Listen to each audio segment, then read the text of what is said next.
America's most twisted killer. Welcome to Crime Story.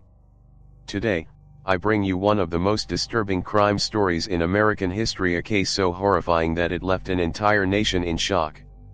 This is the story of Jeffrey Dahmer, also known as the Milwaukee Monster, a man who terrorized the city for 13 years, taking the lives of 17 victims in ways too gruesome to imagine. But what turned a seemingly ordinary boy into a cold-blooded serial killer?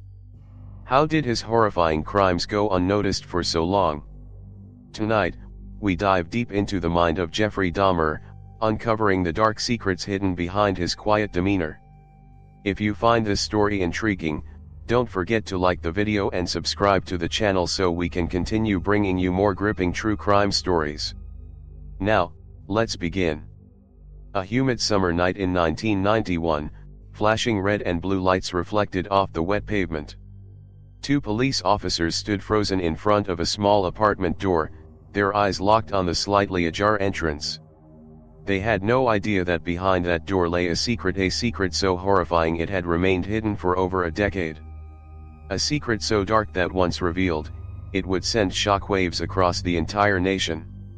Jeffrey Dahmer, a name that would later become synonymous with terror, was an unassuming man, quiet and reserved.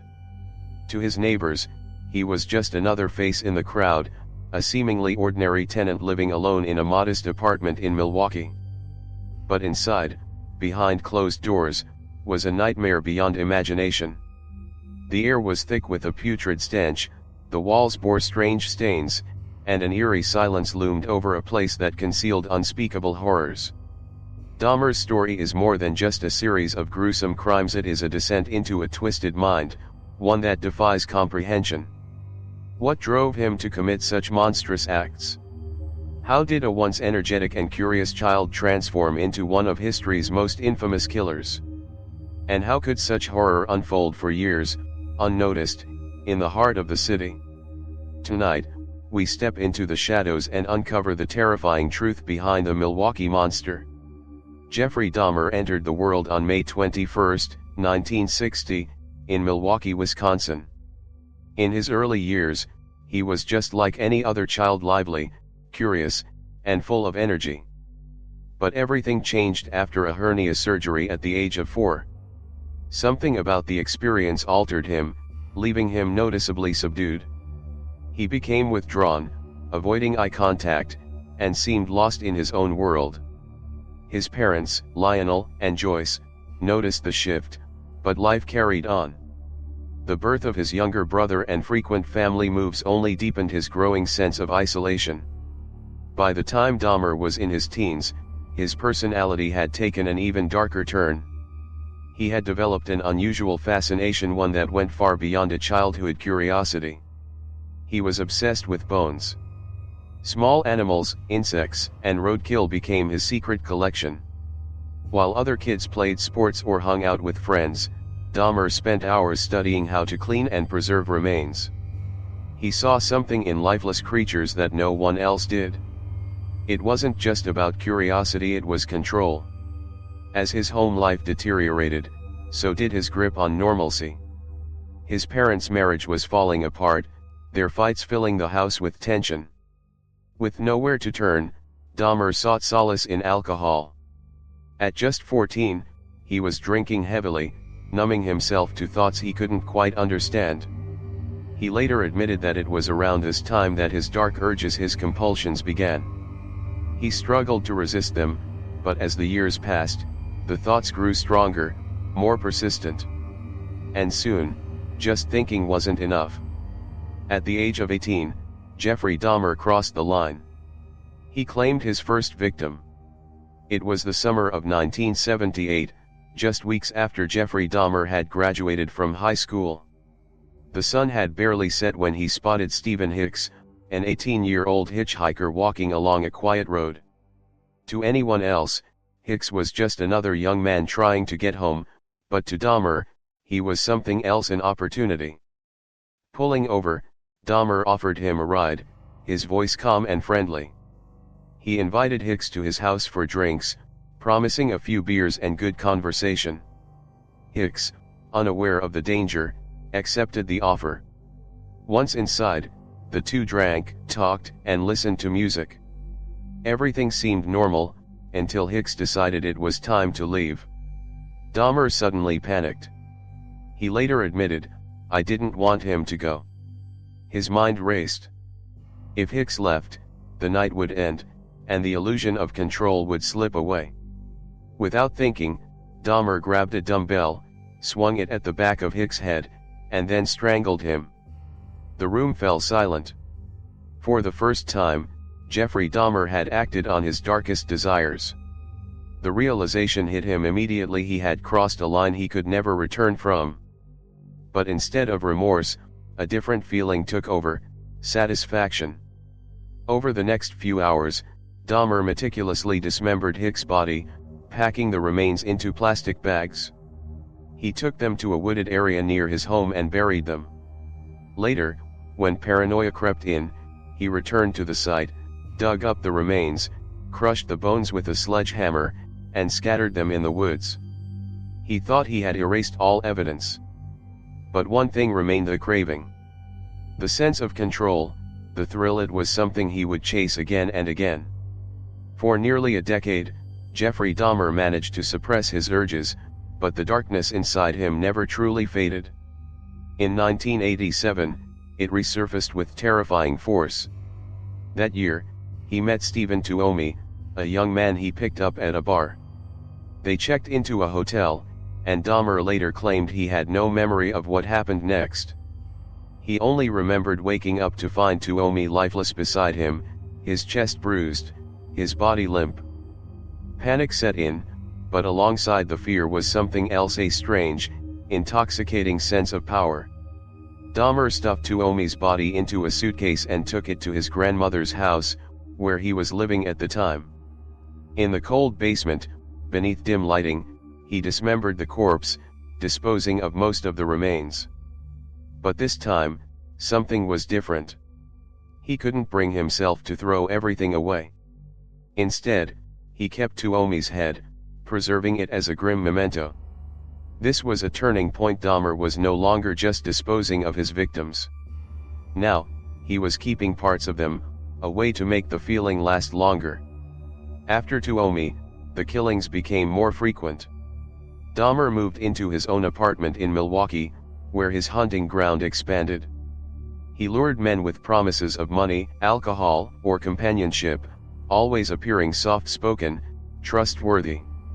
Once inside, the same pattern followed. He drugged them, strangled them, and then posed their bodies for photographs. He wanted to relieve the moment, to capture the control he felt over them. And soon, he took it further.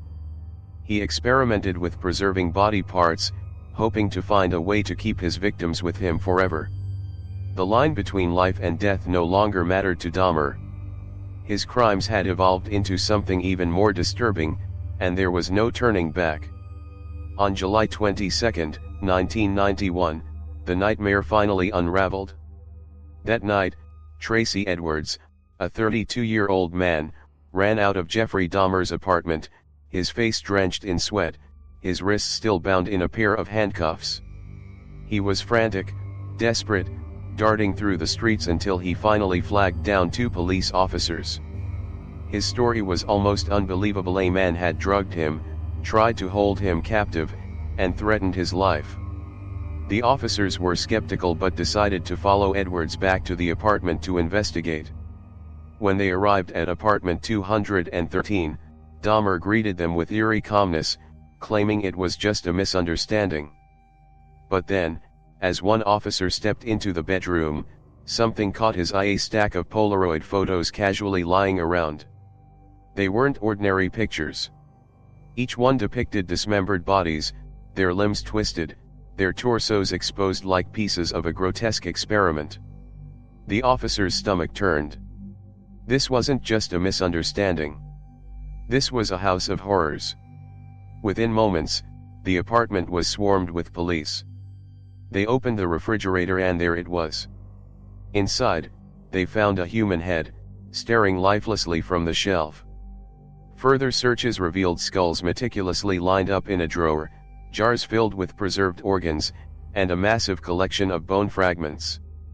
It was beyond comprehension. As officers pinned Dahmer to the ground and cuffed his hands, he didn't resist. He didn't scream or beg. Instead, he uttered a chilling sentence, one that would haunt investigators for years to come. "For what I did, I should be dead." The trial of Jeffrey Dahmer began in January 1992, drawing massive public attention. The world listened in horror as the gruesome details of his crimes were laid bare in court. His apartment had been a chamber of terror, filled with photographs of mutilated victims, preserved body parts, and chilling evidence of cannibalism. The sheer brutality of his actions was too disturbing to comprehend. People weren't just disgusted, they were terrified. At first, Dahmer pleaded not guilty, but the overwhelming evidence made it impossible to maintain the facade. Eventually, he confessed to everything: every murder, every attempt to keep his victims with him, every twisted experiment. His defense argued that he was mentally ill, incapable of understanding the true nature of his actions. But the prosecution painted a different picture. Dahmer wasn't insane.